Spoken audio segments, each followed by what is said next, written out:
Hello there, welcome back to the booth here at Pro Tour Ixalan. That's Simon Gertson. I'm Marshall Sutcliffe. Welcome back. It's nice to have you along. We are well into day 2 here. We're entering into round number 15, and as you know, this is where things get interesting because this is where win-and-ins start to happen, and we've got one in the feature match area for you right now. Down in the feature match area, we've got Owen Turtenwald from Team Ultimate Guard. He is sitting across from Pascal Maynard playing for Team Massdrop West. They're both sitting with the same record, 11-2-1. The person who wins this match, very, very likely for top 8. Let's head down. It's time for round number 15.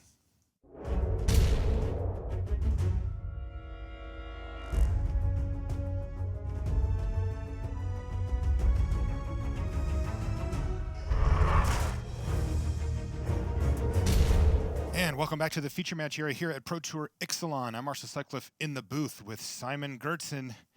Simon, this is where things get intense down the stretch. We've got round 15 action for you lined up.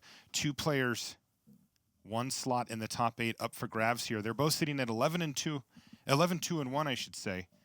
Our first one, Owen Turtenwald from the United States. He plays for Team Ultimate Guard. He's already got 4 Pro Tour top 8s. He's also a Hall of Famer. He's on Teamer Energy. Sitting across from him, Pascal Maynard from Team Massdrop West.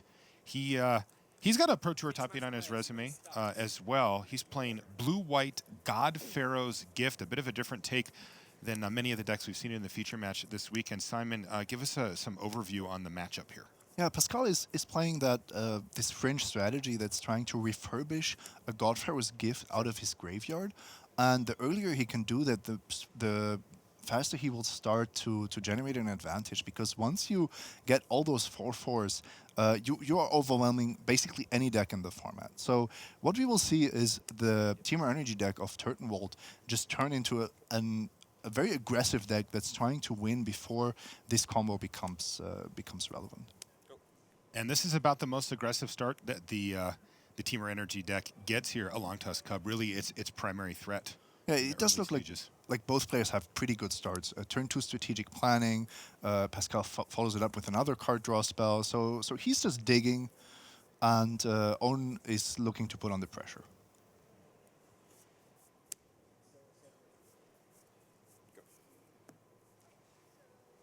All right, nothing on board yet for Pascal, but that's not abnormal. That happens sometimes with this deck. It doesn't do a whole lot in the early stages. Looks to take over in the middle and late part of the game. In the meantime, Pascal, he's taking the full amount here, 4 damage from this long Tusk Cub. Yeah, so both players have to be relatively happy. Pascal managed to get God Pharaoh's Gift into his graveyard. That's step 1. And Owen is attacking with a 4/4 long Tusk Cub. So both are accomplishing what they want to accomplish. Pascal even putting a refurbish into his graveyard. Wow. Signaling that he is probably holding another one.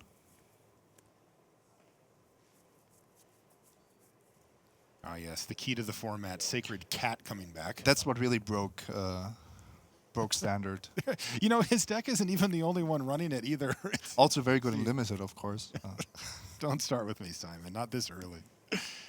Oh, man. So he does bring that back. And you can see the token there all wrapped up nice and pretty. One card I want to mention is Abrade, because the existence or non-existence of Abrade is somewhat of a key component when it comes to Pascal Maynard's strategy. If he's playing against a lot of decks that have reduced the number of Abrades, then his God Pharaoh's Gift is safe and he will most likely win the game. If he's playing against a Teamer Energy deck that's still playing 2, maybe even 3 copies of Abrade, that's a different story. Well, let me take a look. We got deck lists over there. I know, I'm curious now. Yeah. You've piqued my interest, Simon. 2 Abrades in the main deck, 1 in the sideboard. Okay. So that's like a medium number, I would say. But if Owen can Abrade a God Pharaoh's Gift, that will crush a lot of what Maynard is trying to do. Sure. Champion of Wits now for Pascal. He has been churning through his library in his hand. I think he had some issues finding lands, because he did have most of the other pieces ready to go. Champion of Wits, I would say, probably the most important card to make this deck work. All right, he's going to discard an Angel of Invention. And what's behind it? Is it Gate to the Afterlife, or is it God Pharaoh's Gift, or what is that? I think it's Oh, just a second it's a- Godfarer's Gift. Oh, it is. Okay. So redundant there. But he does have that copy of Refurbish in hand that you mentioned earlier. And Owen will be thinking about that. A big question is, can he deal with it? So I also have Pascal's deck list here, and his only way, well, he actually has two ways to get Godfarer's Gift into play. One is Refurbish, the other one is paying 7 mana. Okay. So no other ways to cheat it. Right. That's the only way he's cheated it in, of course. Kind of interesting. I see Confiscation Coup in hand here for Turtenwald. Could be a difference maker. Maybe just take it. Anyway, he's going to attack with everything here. You can see that Owen feels the pressure here from Pascal. As Pascal has seen so many cards, he has to figure that the Godfarer's Gift is likely to be on the battlefield the next turn, and he has to just slam here. And that's exactly what he does. Pascal's now down to 10 life. And here we go. Refurbish. Sure. There's the Godfarer's Gift. And this is the first time where Pascal just has to sweat. Yes, A he just break holds his mana. breath, right? He goes, combat? Yeah. And then Owen says, sure. And he goes, oh, thank God. And now he gets to start getting creatures back, and this thing can get completely out of control. And if Owen abrades here, the game is just over. Right. That's how impactful this card is. It's actually interesting. We see an artifact-based combo deck on the screen, and we also see enchantment-based combo decks being played now. And it's right. kind of punishing the decks that are just trying to beat, Ramunap Red and Temur not having answers to these permanents. So is it a reasonable line here for Owen to just steal the Godfarer's Gift with Confiscation Coup? Trying to just outvalue the Godfarer's Gift deck. It just seems difficult given that Owen doesn't really have reliable ways to get creatures in the graveyard. So In fact, he has none in there right now. yeah, the way to answer this question is basically if you now take control of one of Pascal's creatures, for example, the Angel. That's I think the most reasonable target. Do you win this turn, or can you reasonably expect to win the turn after? If the answer is no, I think you will just have to take the gift because you're not winning otherwise. And he needs to basically just take it from Pascal rather than have it benefit him, at least at this point. So we'll see. And that is the decision that Owen Turtenwald's going to have to make here. He is going to make one Thopter. That still leaves him enough to steal it if he wants. But like you said, that Angel sitting there too, makes me think that he's going to go for that. Yeah, making the Thopter, adds another 2 power to the battlefield on Owen's side. And the thing is, it looked like Owen was making this play instantaneously. He thought about this at least during all of Pascal's turn, maybe even turns before that. So he already did the math and realized that he If I embalm for my graveyard, it's no casting cost. he had the best chances of winning by taking that Angel. Combat. That actually looks like a huge attack here. It is, Matt. There is no joke. Only 3 creatures for Pascal Maynard, and they're all small, a 1/2 and a pair of 1/1s down on the ground. And Owen is slamming for a heck of a lot of damage here. By the way, there was a discussion there about when he steals the Angel of Invention, Confiscation Coup cares about its converted mana cost. So we're still before blocks. And so he was trying to figure out, well, does it have a 5 converted mana cost or a 0? It's a bit confusing because it's actually not the Angel itself, but it's the token generated by Godfarer's Gift, which is doing something very similar to Eternalize, but it's not a real Eternalize. So it's good that these players are making sure what's going on there. These are some of the rules details that even the pro players don't always know exactly, or just want to make sure that they are not doing something wrong. Yeah, in this case, it does make a token that's a copy of the card itself, so it will cost him all the energy. You see Owen's down to just 1 after having cast a Confiscation Coup. Still a pretty good deal, I would say. Agree. And putting huge pressure on Pascal Maynard right now to figure out these blocks and plan out the next turn about how he's going to be able to move forward. One of the things I'm looking at is that Minister of Inquiries.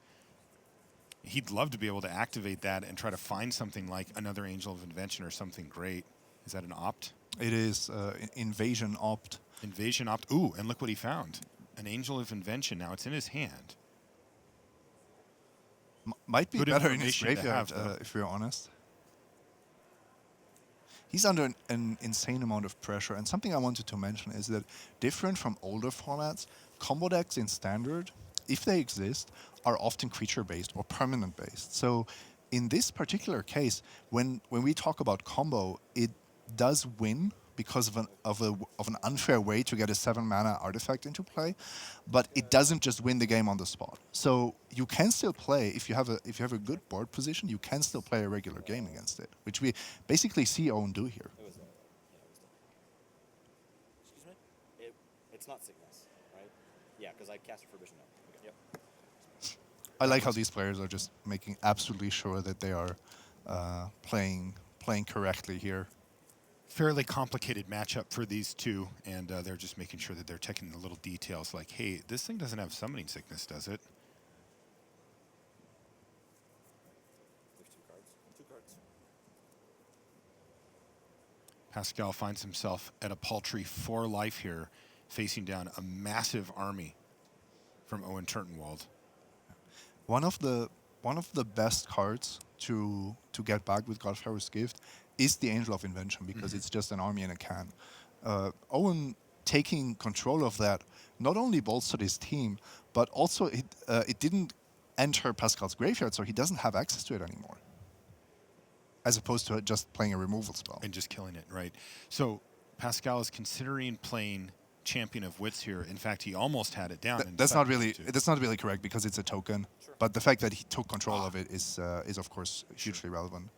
All right, well, Pascal has found a way here to get that Angel Invention into his graveyard, the one that he drew off of the Opt, and that's the Champion of Wits. So he will have that at his disposal. Is it enough is the question. He is facing a huge board state over there, and even with the board that the Angel Invention gives you, he may just still be dead. And even if he survives this turn, what does it really accomplish if he dies the next? Right. He has to turn this around, and if a free 4/4 from your graveyard is not enough every single turn, then you still lose games with this deck. Yeah, and like you said, this is actually a pretty fair game here from Turtenwald. He played creatures. He didn't do anything super special. There was no tech in there. It's just sort of, here's the deck I brought to the table, and he has just outclassed Maynard's board state at this point. Now, Pascal's going to gain a bunch of life here by putting the 2 counters on the now 4/4 Angel, and since it has haste, he gets to attack, and since it has lifelink, it's going to put him to 10 and even the life totals up. Land and then a second copy of Champion of Wits. Is Pascal starting to bolster his board state enough? You see another Angel of Invention in the graveyard now, too. And the huge part here is that you get you benefit twice from the lifelink. Haste, attack, and then you have it as a blocker because of Vigilance. Very powerful. Owen would love a way to just get that Angel of Invention out of the way. He didn't draw his second confiscation. Cool. That would definitely lock up the game, but Pascal might be fighting back here.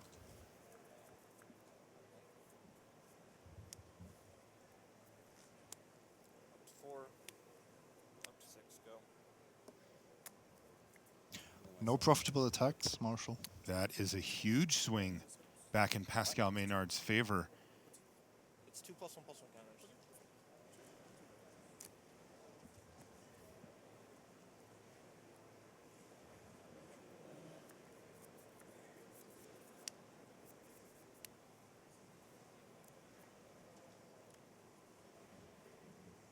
Pascal's surveying the scene here, but with another copy of Angel of Invention in the graveyard. This one may be slipping away from Turtenwald. I agree. This is really it was super close. It was a matter of a few points of life, but Pascal managed to turn it around, and somehow I think he has been doing this all weekend. He has. Because I saw him struggling many times, and still he's sitting there with an 11-1 record, so in prime position to make top 8. Sure. And here he's just going to cast an Angel of Invention and then get another one back. Wow, that's huge. And That's insane. He's just making all these lifelinking monsters.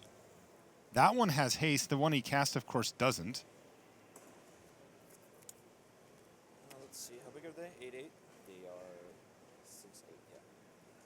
They're 8-8 each?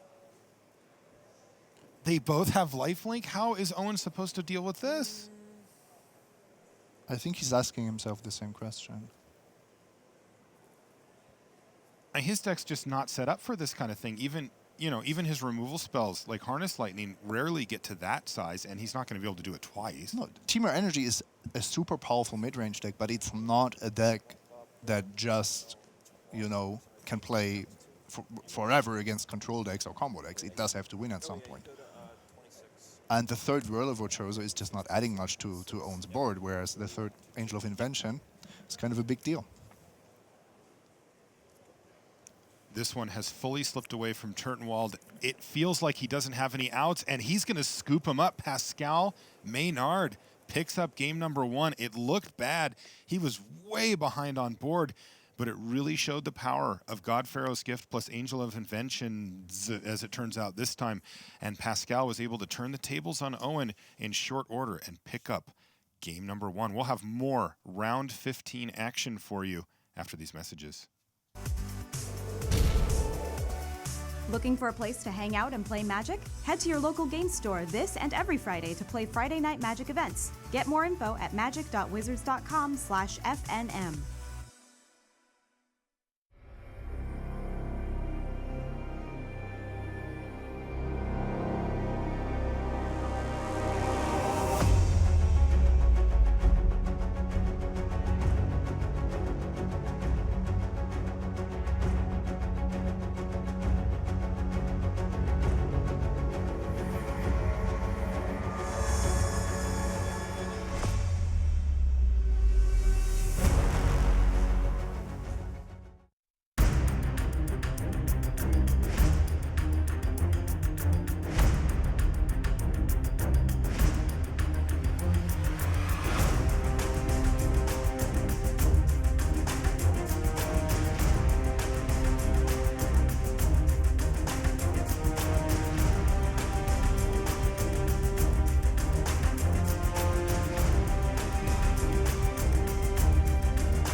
And welcome back to the feature match area here in Albuquerque, New Mexico. I'm Marshall Sutcliffe in the booth with Simon Gertzen. We're in round number 15. We're playing standard. We're going to take a live look in here. This is John Rolfe versus Samuel Ihlenfeld. Sam, I know, is a friend of Maria Bartholdi, who we work with here on the coverage team in his first Pro Tour. I actually bumped into him at the Grand Prix last weekend. I gave him some sage advice. I said, don't screw up. Mm-hmm. He apparently took it. He is doing quite well here at his first Pro Tour. Coming in at 11-3 into the round. Now, as it sits, though, John has won game number 1 with Ramanop Red. Although, does look a little bit behind here. And Sam is playing an archetype that we didn't see a lot this weekend at all. Multi-vehicles has kind of fallen out of favor because it lost a lot of its key cards and the mana is less consistent than that of other aggro decks.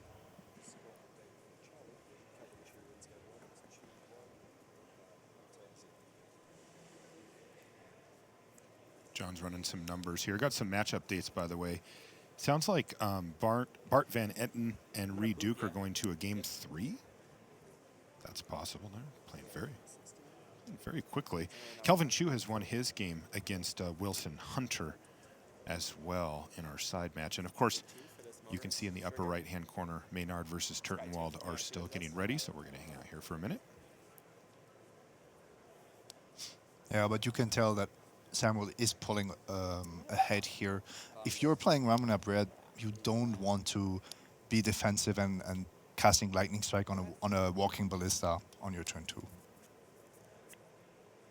All right, well, why don't we head back over to our main table here as Turtenwald and Maynard are ready for game number 2. We don't want to miss a drop of that.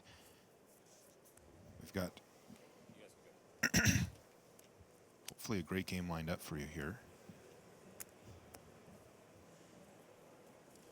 And a good start here for Turtenwald. He does have to use an Ether Hub, but he's going to get 2 of that energy back anyway and go search up a forest.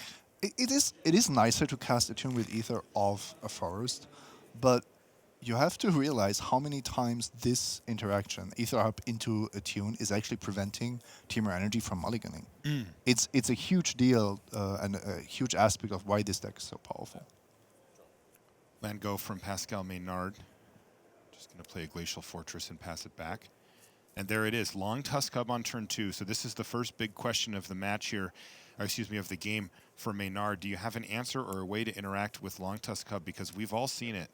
Chart a course. No, that's not going to do it. This Long Tusk Hub is going to start hitting, and it's going to start hitting hard. Pascal's going to need to find an answer, and quickly. Yeah, and you can tell that Pascal is taking a relatively similar approach to this game, where he's just saying, I know you're going to deploy creatures and you're going to make energy and you're going to grow your Long Tusk Hub, but I will refurbish Godfarer's Gift before it's too late.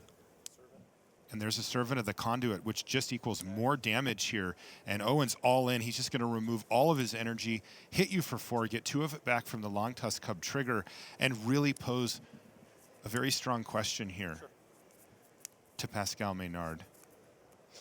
Oh, and look at this from Pascal. He's going to play a Fairgrounds Warden here, which is going to exile the Long Tusk Hub. And even if it dies later, those counters are gone forever. And this is exactly what Pascal needed. And you see here, though, right back at you, says Owen Turtenwald. He's got Glorybringer on turn 4. Exert it, take down the Fairgrounds Warden, and get back that Long Tusk Hub. So going back and forth like a ping pong ball between these two. But this is a huge play from Pascal Maynard as well, as he's got Refurbished for Godfarer's Gift, and that's going to give him that Fairgrounds Warden back right away.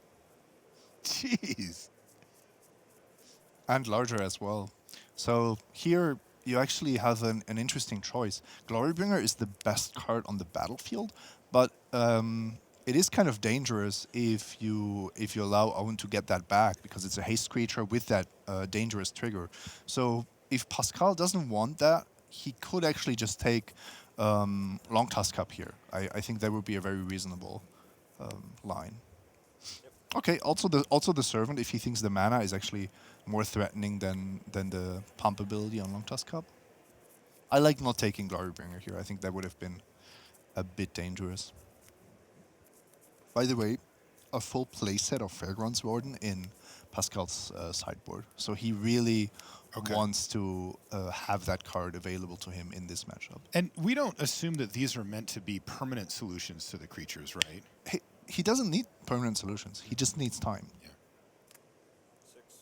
And I think turn 2 Chart the Course, turn 3 Warden, turn 4 Refurbish onto Give. That's, I think, probably the best he can do in a sideboarded game. Yeah, it seems quite good. Now, Owen, though, once again has this Long Tusk Hub at the ready, has generated some energy, and to the tune of 6 energy is going to attack, and boom, this Long Tusk Hub just does not give up. It is back in the red zone again, and Pascal's down to 7. And that's why I kind of thought Pascal would take the Long Tusk Hub. it's true that Owen was only on a single point of energy, but you know how quickly that can change. Oh, yeah.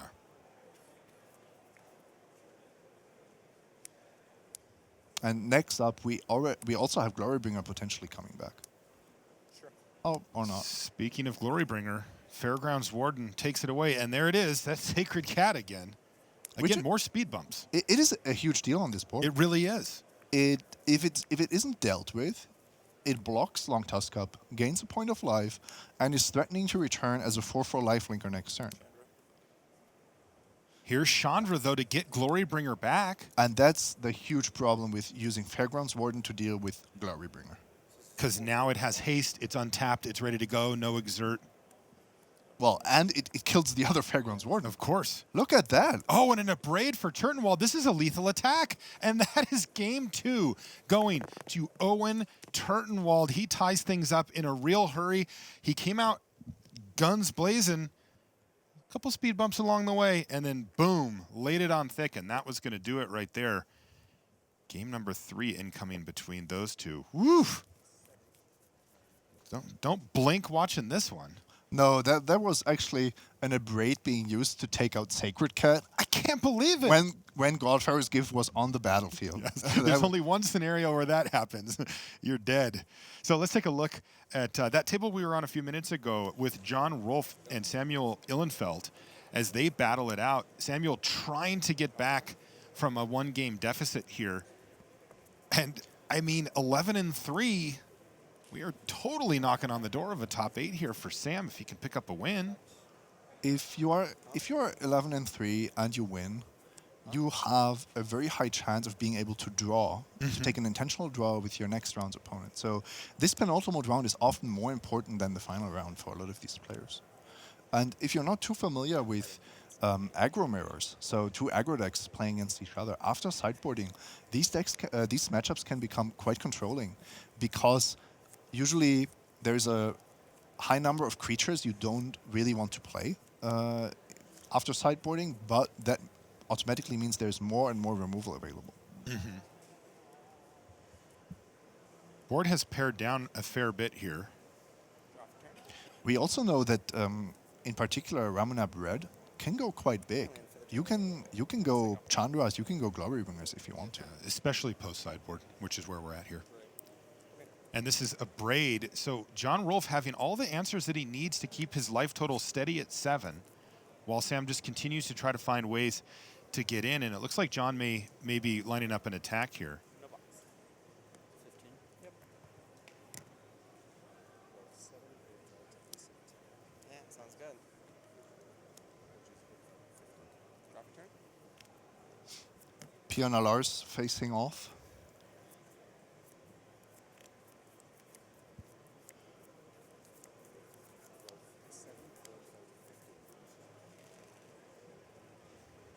Go ahead.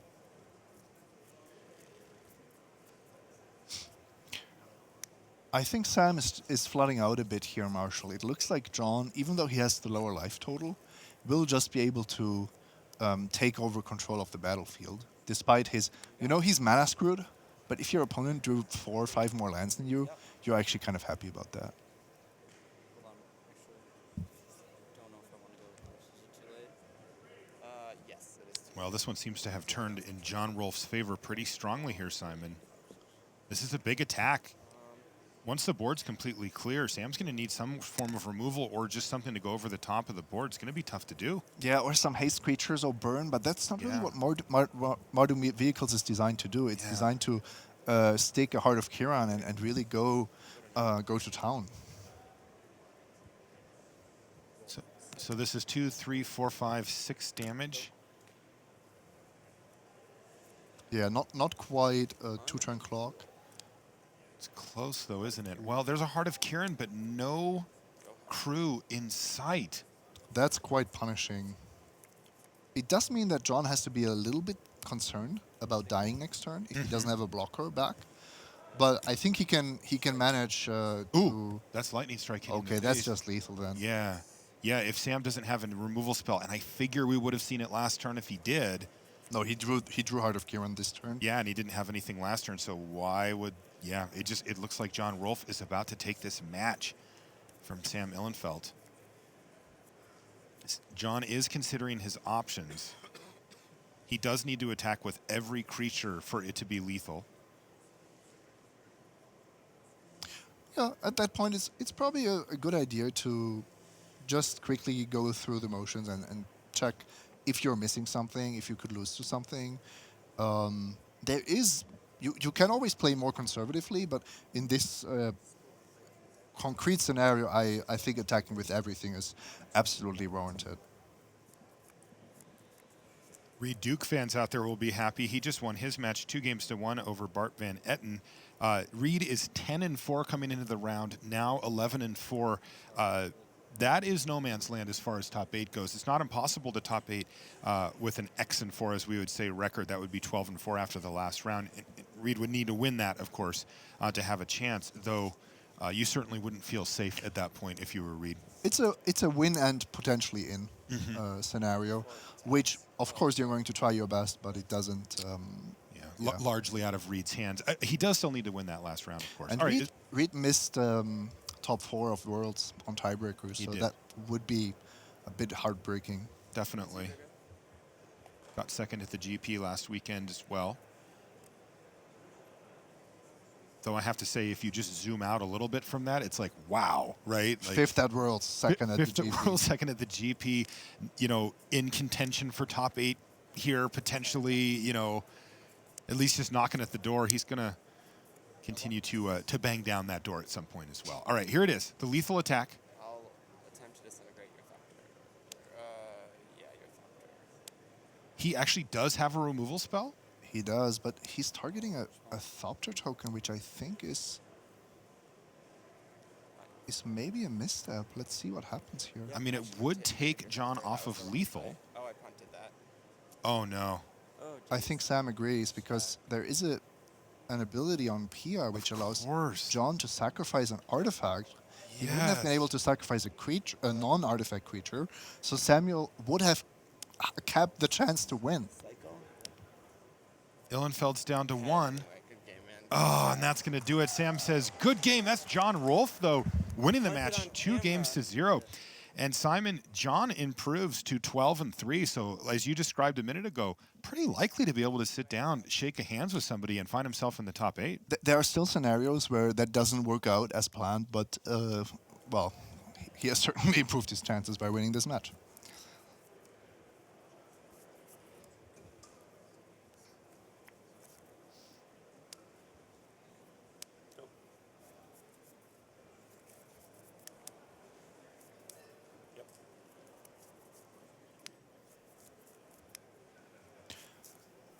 Once again, powerful starts, Marshall.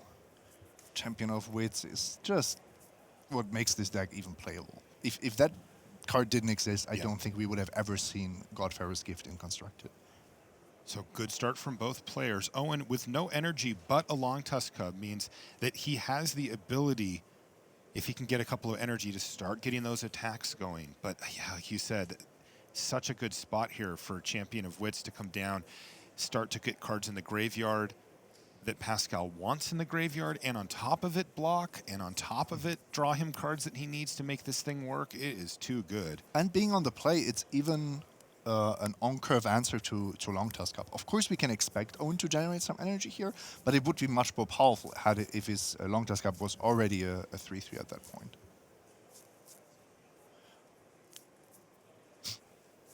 If we take a look at Owen's hand, we see that he has a lot of options, and that's kind of the hallmark of the Temur Energy deck. It is so powerful because almost every turn from turn 1 or 2 to turn 5, you often have multiple things you can do. What we don't see yet is a Braid, and that's, to me, will be the kind of card I'm looking out for. If Owen draws an Abrade in the next few turns, I have him as a clear favorite to win the match. If he doesn't, I think Pascal, who already has the gift in his graveyard, is advantage if he finds that refurbish.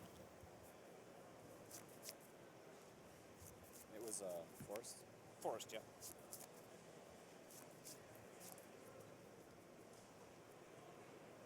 There it is. Attack. The aforementioned Forest. And again, you see Pascal immediately block. He knows he just needs to keep his life total high. Here's another long tusk cub, which looks pretty sweet, and they can kind of get out of hand with the energy if they can keep hitting, but honestly, the second one, Diminishing returns. yeah, not quite as good. And also really nice play by Maynard, immediately blocking. It doesn't get much better. Of course, there will be larger creatures later on, but if you top deck that Refurbish and you already have a creature in your graveyard, that makes a huge difference.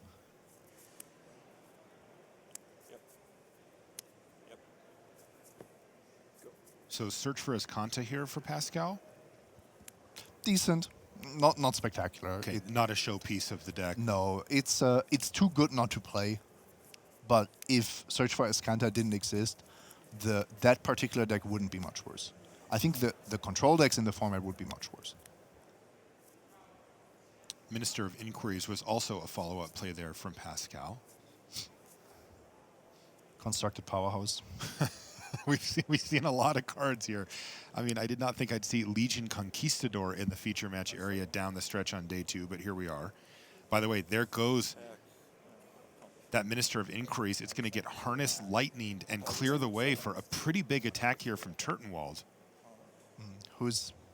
He's deciding on which creature, which cub to grow. There you go. He's going to spread out the +1/+1 counters, hit for 6, get 4 free energy off of the hit, and if he can just keep Pascal Maynard off the board for another turn or two, you got to feel like those Cubs are going to get the job done. So the pressure very much on Pascal Maynard now to get his game plan going. Yes.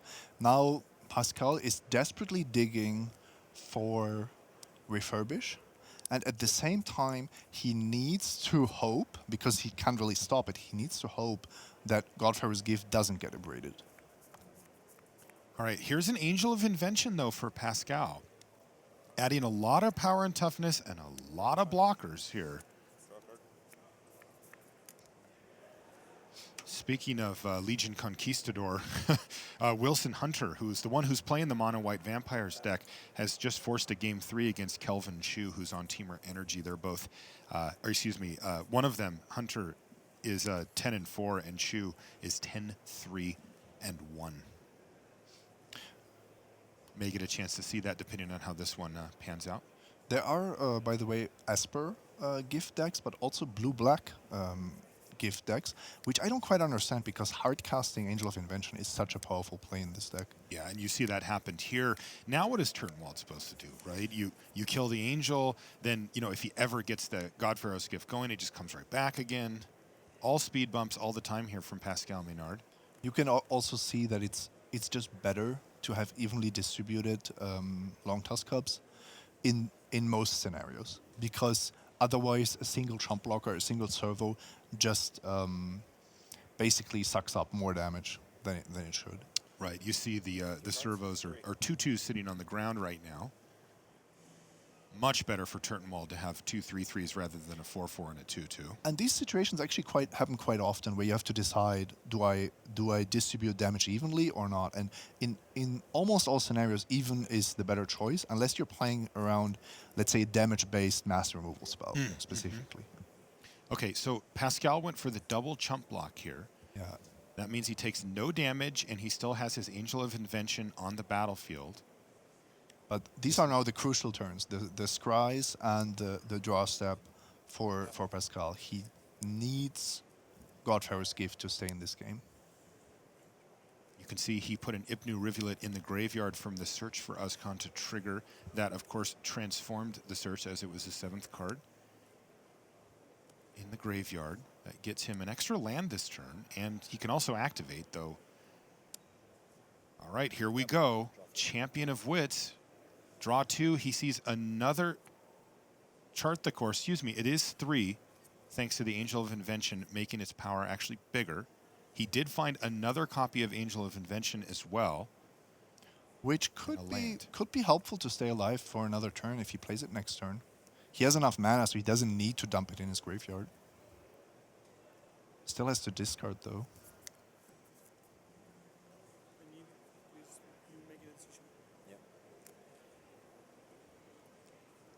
You can hear the judge just making sure that the pace of play is staying satisfactory here. But you know, you can understand also that this is a very difficult and pressure-filled situation for, frankly, for both of our players.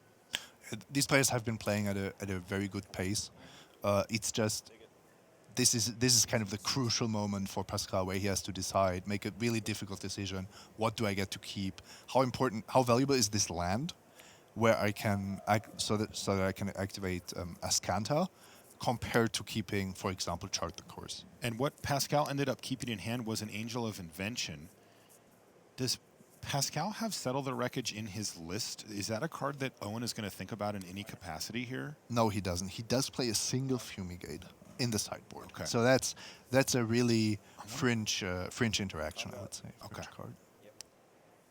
And Owen is sending him in. He played the Rogue Refiner pre-combat there to get an additional 2 energy. Also, Marshall, what are you going to do if you know that there is a Fumigate in Pascal's deck? If you just hold back your creatures, you're going to lose to Godfarer's Gift. So that's just not an option. And Owen needs to play as aggressively as possible, which he's doing, and I like it.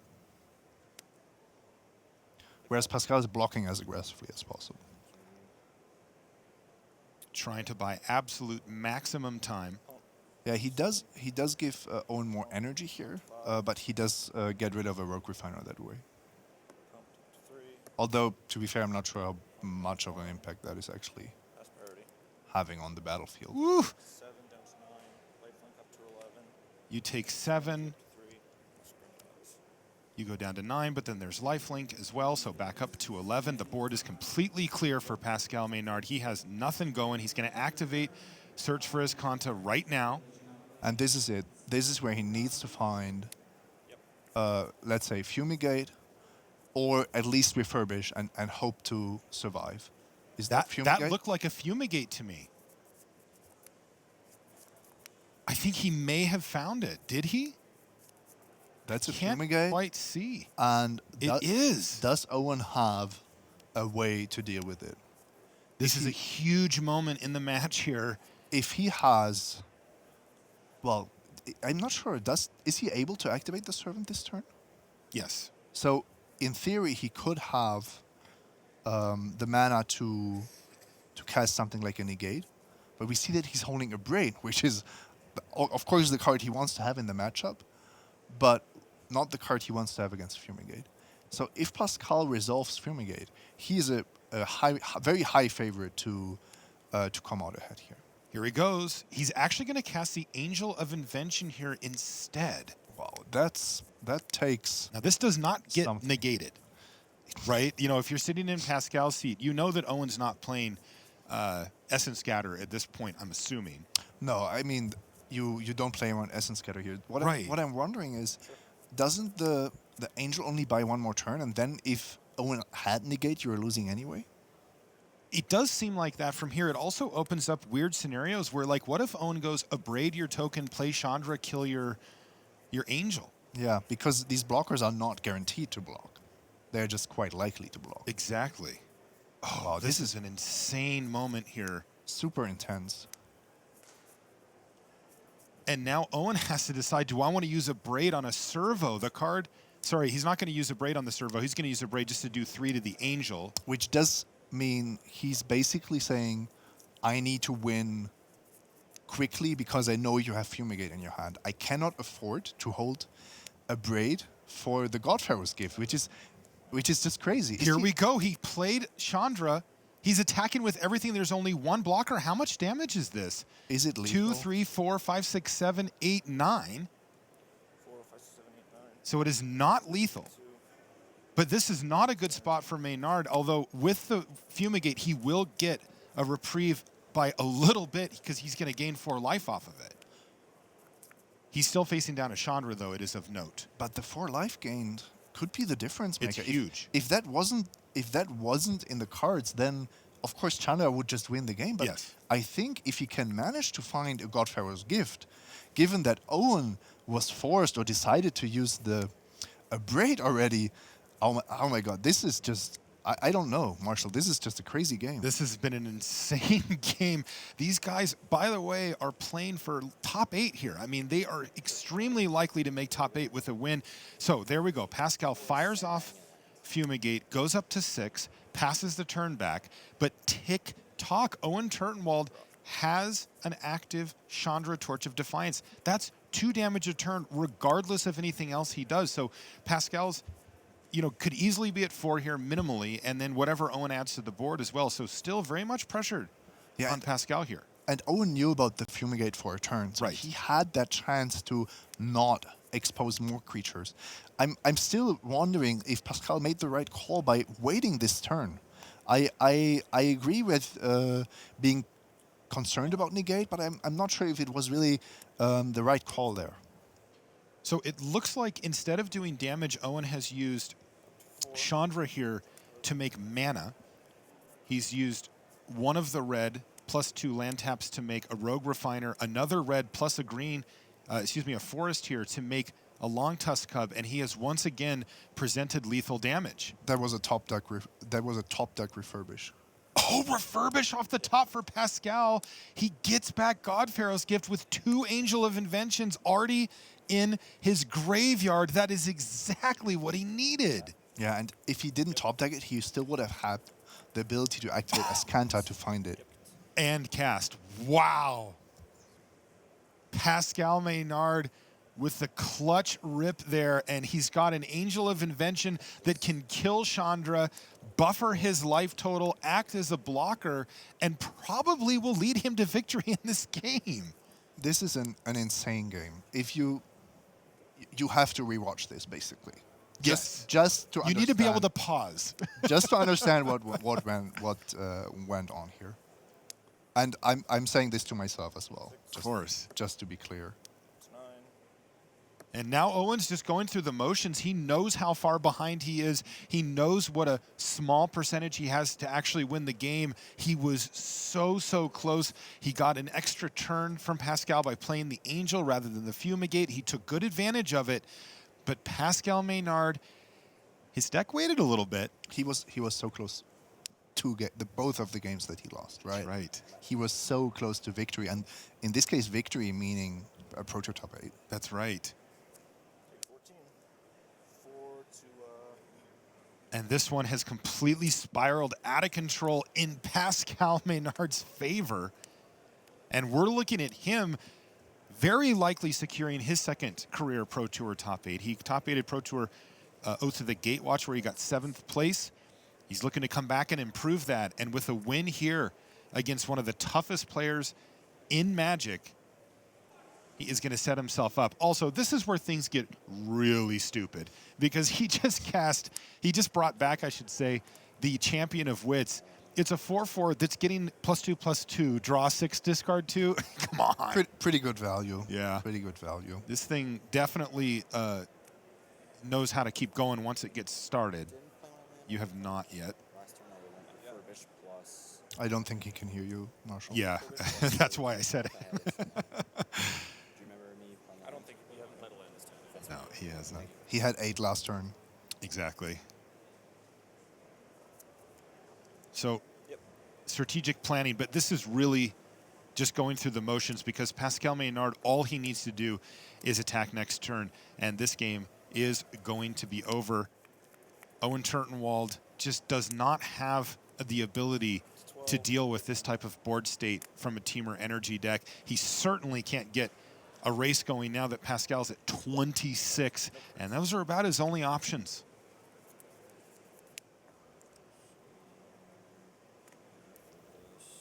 I like the resilience he's displaying, but both of these players know that this game is over.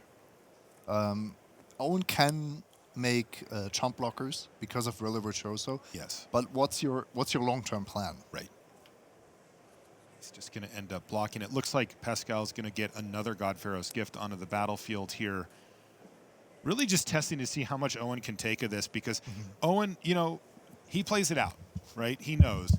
But the truth is that, as you said a second ago, Simon, this one's in the books. This one's going to Pascal Maynard, and he is likely going to put himself in a position to make the top 8 here. We will have to watch the last round to see how the pairings go and how things pan out, but he's in great shape, I'll say that.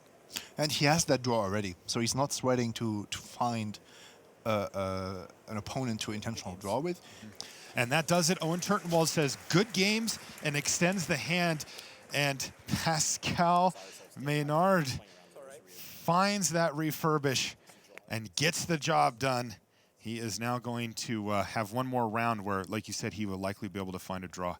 And I'll probably be announcing his name for the top 8. We'll be keeping an eye on how the matchup goes in that. There's one more match going still, and I mentioned it earlier, and there it is. Legion Conquistador right on the battlefield, right on time here from Wilson Hunter. So also, just as we came in, Simon, there's a Chefet Dunes that was activated by Wilson. Okay, that's good to Oh, know. look So, at this board state. My goodness. so these creatures are larger than they appear. Chefet Dunes gave them +1/+1, and there's also this Angel of Invention on the battlefield. And time is ticking down as well, so lots of things to consider. Attack with those 3. Trigger. So then we're going to add a few more minutes here. They actually were deck checked a little bit earlier, and so they've got about 5 minutes to go until their clock has ran out. And it looks like a slugfest here as both players are tied at a game apiece, both with pretty well-developed boards here also. Mono white vampires, Simon. You didn't expect that? No, I Oh, didn't. why not? I didn't expect Adonto Vanguard and Legion Conquistador and all these cards that you just... Aviary Mechanic, Simon? Yeah. What? Yeah, that one was surprising. When I realized the synergy with Orketra's Monument, I did like the idea, but I mean, Squadron Hawk was underrated when it came out. It's absolutely true. You know, I saw Wilson play Legion's Landing and then follow it up with Aviary Mechanic and then replay it. Cool. Pretty sweet. Yeah, lots of little interactions in this deck.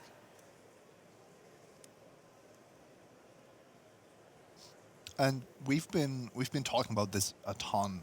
The fact that Ramonab Red just gets to play Ramonab Ruins and generate late game utility off of basically a free land, and Mono White Vampires does the same thing. You get basically a Crusade effect, a one-shot Crusade effect, just by putting Chefet Dunes into your deck.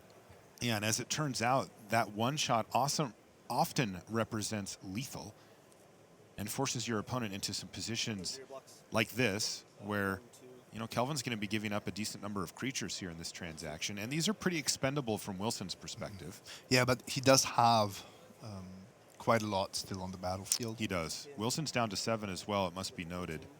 I wonder what he's gaining here. Did he have any lifelinkers? Yeah, he ended up gaining 3 in that transaction, so it's 10 to 14. This is similar to what we see in Limited, the Vampire deck kind of making the race less fair thanks to lifelink.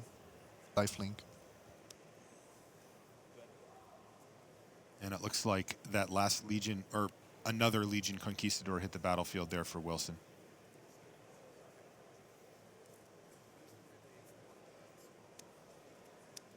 And suddenly the race is looking pretty even here. And Kelvin just chips in for 2 and then says, go. There's another Chefet Dunes on the battlefield here as well.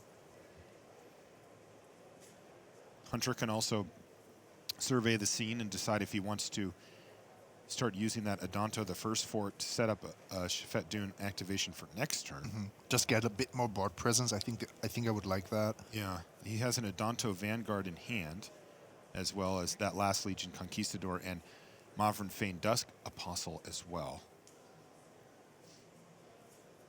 Dust Apostle could be decent because I'm sure you can find an attack here, even if it's just with a single creature.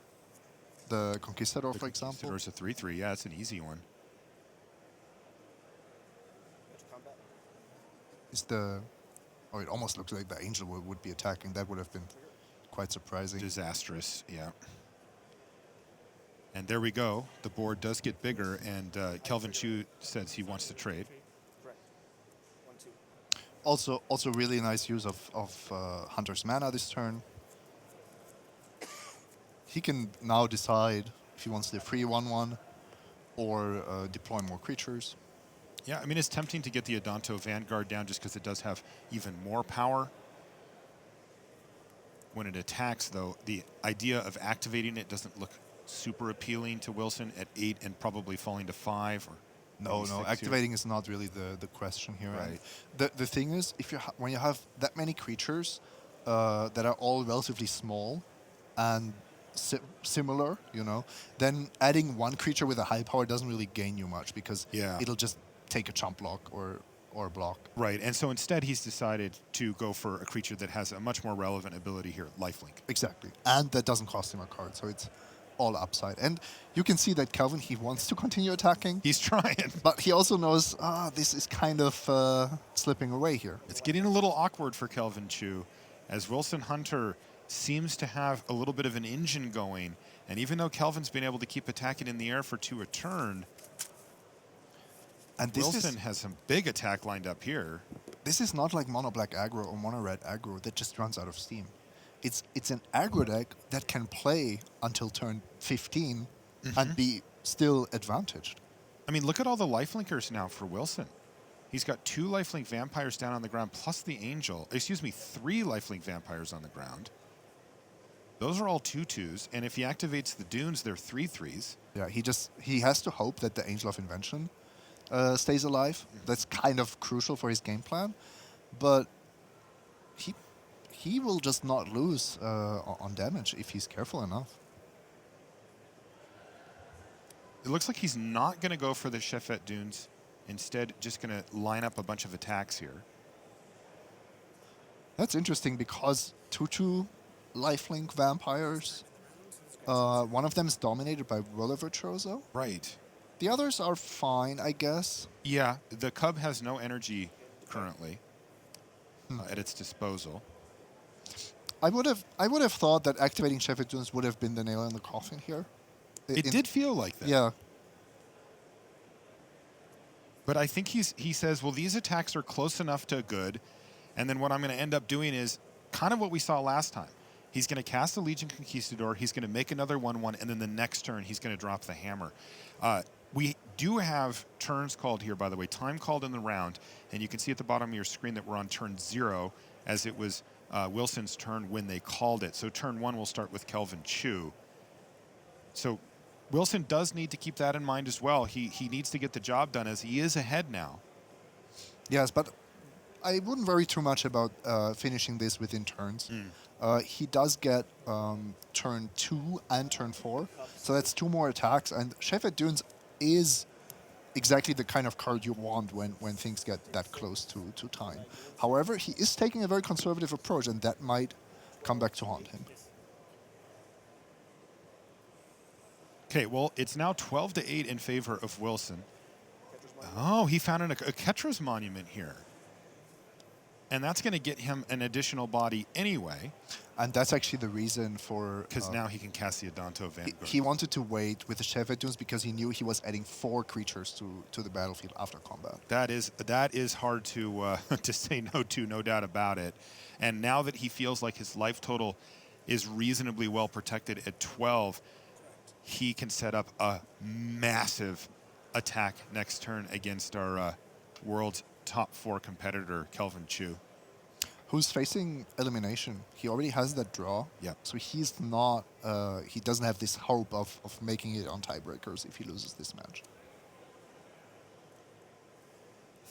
Yeah, we've been watching Wilson Hunter play in the feature match area all weekend with this mono white deck, and I've been impressed. You can tell, he knows what he's doing with it. He's deliberate. He's not rushing in and going, oh, no, I should have, you didn't see him making those type of mistakes. And, yeah, it has been really impressive. Just a great metagame call here. Is that what we're looking at? Yes. Great, innovative deck. Somehow an aggro deck that doesn't play like an aggro deck. If you can go up against the top deck of the format and play a long game, and then the board looks like this, you found something. You special. did something, yeah. It's another Long Toss Cub, which is really just a Grizzly Bears here. It's a 2/2 for 2 mana. And I think we're going to see a huge attack here now. Oh, he even drew an extra desert, it looks like, so he could even do this again next turn if needed. Though my guess is that this is going to be plenty. It's time for the red zone here for Wilson Hunter. And look at this attack. Everybody in.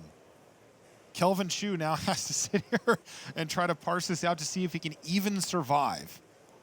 But these are all huge creatures now. 10 attackers, each one of them with at least 3 power. Minimum. Unless the angel dies. So if 3 of them get through, Chu is just dead. Yes. And it has become obvious that Chu does not have an answer, Well, right? there are not so many answers against this amount of creatures. Well, I just meant even for the Angel. And against the angel, of course Yeah. not. You don't let the angel in play for 3 rounds just Right. because you want to hide your removal spell from your opponent. And the truth is that even if it were to die, it's not like Wilson's just going to die on the no, crackback. the thing is, he would still be dead. And that does it. Kelvin Chu extends the hand. Wilson Hunter with mono white vampires improves to 11-4. Now, his work is not done. He's still got another round to go, and he's going to have to win it, and then he's going to have to cross his fingers and hope. But what an impressive showing from Wilson here. I am blown away. He brought some cards that I think a lot of people would just immediately overlook while kind of digging through Gather or trying to find exactly what you'd need to bring to the table here against Teamer Energy and against some of these God Pharaoh's gift decks. And he really put together something nice. The 5 people that brought mono white vampires all made day 2. 100% conversion rate on that. Very impressive stuff from that crew with Wilson kind of leading the charge. We're going to keep an eye on him, of course. We've got one more round to go. We've got updates and a whole bunch more from the news desk. But first, these messages.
All right, welcome back. We are closing in on the last round of Swiss. There's a lot of math between now and then. There's also a lot of talk between now and then. So just to bring you in, a couple of match results coming in. John Rolfe, we know, got to 12-3 in that last round over Sam Ihlenfeld. He falls to 11-4. Also, Guillaume Matignon is a winner. He advances to 12-3 at the expense of Brian Hones. That probably eliminates Hones. Matignon will have to look at tie breaks and work out whether he can intentionally draw. Someone who knows what they have to do is Francesco Giorgio, part of the England World Magic Cup team in 2014 at Nice. He is at 11-3-1, so nothing but a win will do for him to get into the top 8. There are a lot of draws around this mix for the top 8, and it's also worth bearing in mind that the only person with certainty is Mike Sigrist, and because he has certainty, he has no reason not to play in the last round. All of that could make a ton of difference to who gets into the top 8. In the next hour, we'll find out how that happens. Someone who is right in the mix is Pascal Minard, and right now he is on the floor with Brian David Marshall. Thanks, Rich. I'm here with Pascal Minard, who we believe is headed towards his second career Pro Tour top 8. And Pascal, as I walked over to corral you for this interview, you were talking to Mark Calderaro, and I heard you say, he made me believe so many things that were never true.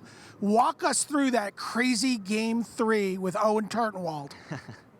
So the way he was keeping the Servant and the Rebound Crag, whatever land it was, like I could think that he has a braid, negate, and like, because he was never playing his 5th land, and I remember like on turn, like when I flipped my Escanta, I looked at the number of lands that I had, and I was like, okay, he missed a land drop, right? So his hand is like 4 spells, most likely, or maybe like 3 spells on a land.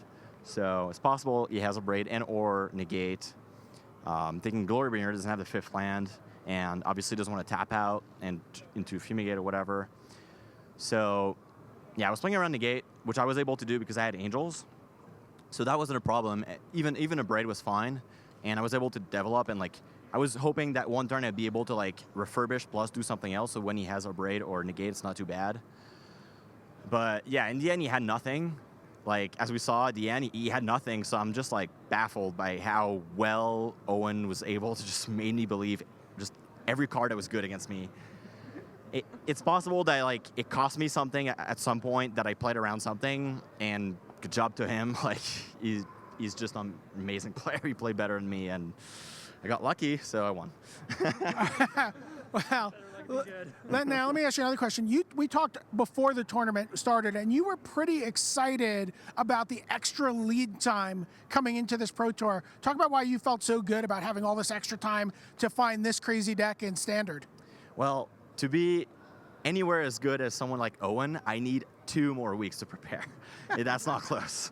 So yeah, anything that resemble like a GP, like I'm doing well at GPs usually because I have so much time to prepare, and I can just learn a deck for 2-3 weeks. And with like having to learn limited under 2 weeks and constructed, it's just really hard for me. Like no matter deck I end up with, even if I have 2 weeks to prepare, it's just not enough. So I've been playing this gift deck for 3 weeks and paid off. All right, well, the success of what we used to know as East-West Bowl continues on here. Massdrop West, you're pulling your team forward in the standings here as we head into Sunday at Pro Tour Ixalan. Good job here, Pascal Minard. Thank you, Brian. All right, thank you very much to Brian David Marshall with Pascal Minard down there on the floor.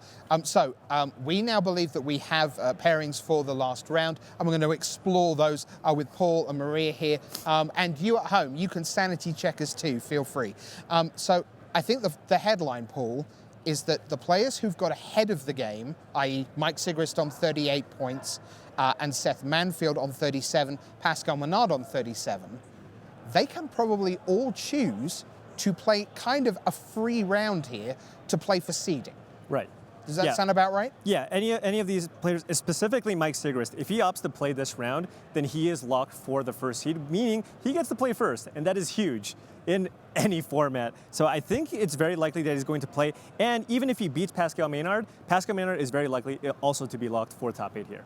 Right, so we have Mike Sigrist against Pascal Minard, 38 points against 37, and we believe that the incentive is for them both to want to play this round. I guess Pascal Minard might get a bit nervous and say, I'd really like to be on 38 points. Yeah, but it looks like it's a clean cut. Just looking at the breakdown, I think if you have 37 or more points, you are very That's safe. Yeah, you are safe. Okay, so Sigrist and Maynard get to play for free. That's quite a fun match. Seth Manfield is the other 37-pointer, and he is paired down against Piotr Glogowski of Poland on 36. So options there are Glogowski up to 39, but Seth Manfield doesn't mind because he's still on 37. Manfield could choose to play, at which point he could go up to 40 and try and get top seed. And if he won, that would put Glogowski, rather than 37 or 39, he'd stay on 36. That starts to open up the 12 and 4s. Okay. Maria, what do we know about John Rolfe? Because we haven't spent a lot of time watching him this weekend, and he is on table 3 right now, up against Guillaume Matignon. So John Rolfe is playing for team Metagame Guru's Moon. He has 2 GP top 8s under his belt. Oh, right, and now both of those are this year, and also when he came in, he was at 8-17-1 lifetime at the Pro Tour from 4 starts. 8-70-1? 8-17-1. So from 26 matches, 8 wins. He plays 16 more here, he's got 12 more wins. Now, this time, Paul, things are a little different, aren't they? Because both Rolfe and Matignon are on 36. Right. So it's not in their interest to play, is it? Right, they do not get the free roll. They need the draw to make sure they have those 37 points to guarantee a slot into the top 8. So I can't imagine them choosing not to draw here. Right, so at that point, you're guaranteed Sigrist, Maynard, Manfield, win, lose, or draw, Rolfe and Matignon because they will draw. So we're up to 5. Thank you. I'm glad you did that. Got 5. That's good. I'm keeping count for you. You just keep them right there. All right, what have we got on table 4, Maria? I'm looking here, table... So table 4 is Christian Hawk. Christian Hawk of Germany against Francesco Giorgio of England. Yeah, so, Christian Hawk is on Team Phoenix. He has 3 Grand Prix top 8s under his belt as well. All right, now he's on 36, paired down against Francesco Giorgio. This is very bad news for Christian Hawk, isn't it, Paul? Yeah, he doesn't get that free draw because if Francesco wins, he's going to be on 37 points and he will have a slot into the top 8. So this is a win and in for both players, and whoever wins that match will have a slot into the top 8. So that's, wait, 6. 6. All right, there we go. So I know a lot of you are huge fans of Owen Turtenwald's Magic play. He is at table 5 on 34 points. He is paired down against Kentaro Yamamoto on 33. Now, Yamamoto, this is very easy. He tries to win, get to 36, hope that somebody on 36 makes it in, and hope that somebody is Kentaro Yamamoto. Owen, equally, super simple. Well, apart from he's playing Kentaro Yamamoto, beat Kentaro Yamamoto, 37 points, very much in. So if Owen wins that, we get to 7. If he doesn't, we add another 36 to the mix. Okay. At that point, it looks to me like there are 2, 4, 6, 8 full tables worth of 11 and 4s. So, Maria, you've got the standings there, I believe. Yes. Looking at the standings of the 11 and 4s, so that's the 33 pointers, who has the best tie breaks? Yam Wing Chun, of course. Oh, Wing Chun started out 10-0. And by a lot. Yes. He is almost a 4 full percentage points clear in opponent match win percentage, which, by the way, if you're wondering, what are we talking about? What is this OMW?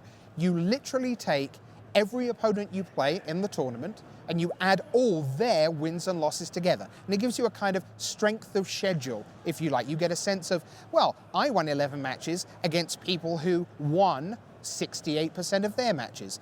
I also went 11 and 4, but my opponents were 64% of their matches. At 4%, Paul, is a huge lead. Yeah, that's a huge lead to overcome. So it seems like if Yam Wing Chun does win his round, he is likely going to get a slot for the top 8 if there is one available for a 36-pointer. So it turns out that this is where we get a little bit of help from our friends behind the scenes, because I can tell you we have feature matches. And they have worked out the feature matches based on what they also think is going to happen. So this is what we're looking at. We will begin with Owen Turtenwald on 11-3-1 for Team Ultimate Guard against Masashi's Kentaro Yamamoto. A reminder, Turtenwald wins, yes, in. Yamamoto wins, opens up more possibilities of 36s, including theoretically Kentaro Yamamoto, although most likely he's several percentage below. It mostly opens it up for Yan Wing Chun. Next, Christian Hawk of Team Phoenix 404 is up against England's Francesco Giorgio. We know that this one is that Francesco Giorgio has to win, get to 37. Hawk has to win, gets to 39. A clean win and in. Then, ooh, this looks good. How about your Sam Ehlenfeld from Team Tower Games up against not much of an end boss then. Reed Duke. Just the Reed Duke in the way. Just play Reed Duke for the winning in your first Pro Tour. By the way, no big deal. Just for a moment to take you away from top 8 contention, Reed Duke's 11-4. Great job, great record, pretty average for an absolute top pro. He's the world #1 right now. Remember the world champion William Jensen? About a day and a half ago, we mentioned what a battering he'd had. He was at 1-4. 2-4, 3-4, 4-4. Come back. 5-4, 6-4, 7-4, 8-4, 9-4, 10-4, 11-4. He's won 10 straight from 1-4. Well, he's done that before, so. Right. Now, admittedly, he decided to do that this time from 1-4 rather than 0-0, which is a slightly bit, Right. But when it comes to the team series in 11 months' time, and we're looking at 3, 5, 8 pro points between being in the top 2 and being in 3rd or 4th, just remember that William Jensen started this Pro Tour 1-4 and has just earned pro point after pro point with those 10 straight wins, maybe an 11th coming up. But Christian Hawk, we know if he wins, he's in. Ehlenfeld against Duke, both at 11-4. And then, someone we've hardly seen in feature match action this weekend, Tomohiro Saito is up against Shahar Shenhar. And what a blockbuster that is at 11-4. So that's where we are. As I look behind us, I'm literally going to turn around and look behind us. The feature match area is full of 4 matches, so that's a good sign. We've got Owen Turtenwald ready to go against Kentaro Yamamoto. So, the summary. Sigrist Paul. Locked. Maynard. Locked. Manfield. Locked. Rolf and Matignon with an ID. With an ID. Oh, yes, have they done it? Matignon just came over here, stared at me, and did woohoo! So I think this he being drew the into universal the top 8. sign for a round 16 ID. Yeah. Okay, so Sigrist, Maynard, Manfield, Rolf, Matignon in. Glogowski in with a win over Manfield. Hawk or Giorgio, winner there. Let's not get into unintentional draws as time runs out. Turtenwald with a win, Yamamoto with a win and a prayer. And then, very likely, where is Yan Wing Chun? He is playing against Sergio Ferrer-Rosalen of Spain. And if Yan wins and gets to 12-4, he is far and away the most likely to get in. And this is like a big deal for him. I mean, he started out undefeated, and he's just coming back to this Pro Tour after having been in the top 8 and just having a completely heartbreaking loss in the top 8 of the last PT. I mean, you were there, Paul. You saw it. Oh yeah, I got to watch it just live, and it was a crushing moment. Just because he won a lot of fans, and people just love the way he actually played the game, and to see it come down to that one mistake. All right. Well, let's see whether he makes it in. Let's see where the chips fall. The top 8, it's the best hour of Magic. Here it comes, round 16 of Pro Tour Ixalan.